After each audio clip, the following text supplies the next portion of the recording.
So I want to do a quick walkthrough of how our kind of windbreak food foresty area is starting to come along. So this is the front of our property looking out the lane. Solar back there in the distance. House is here. So this is kind of northwest. I'm really kind of due north looking right now. So what we did here, we've got a row of autumn blaze, I think maples in the front, and those were planted 2 years ago. And then we've got another row of a hybrid poplar in the back here, and these were just planted last year. Very small seedlings. I'm gonna walk out here a little bit. These are just, they just grow like crazy. That's the point. And so that goes all the way back around. Look at how many there are. It's like 16 or something maybe. So that's the back of the windbreak. And so you see here, got our maples. And the idea here is eventually to build kind of a food forest in front, get some microclimates going. And so this is a mixture of serviceberry and bush cherry, and these are still pretty young, 2 years old maybe this year. Look okay, look like they made it through the winter all right. So hopefully, a lot of times the second or third year they really start going. So other than this one here has had a little trouble, the others look all right. So here I'm just extending the area. We're going to try to, and so this is just starting to prep the lawn. Another serviceberry here. This one actually started from seed, believe it or not.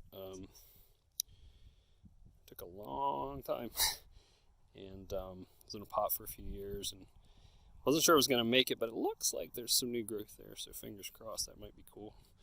It was more of an experiment. I don't know if it's really worth the hassle of growing from seed, but just to figure out if I could do it. Got a hole there prepped for trees coming in the spring.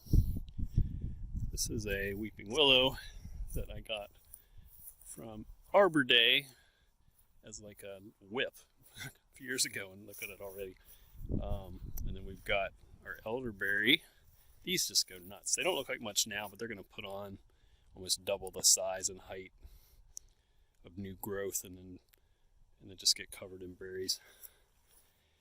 Here's some I started last year. These were literally pruning branches that started sprouting, and I stuck them in the ground. That's it. So that's kind of fun. Some evergreens that we planted to kind of start our windbreak.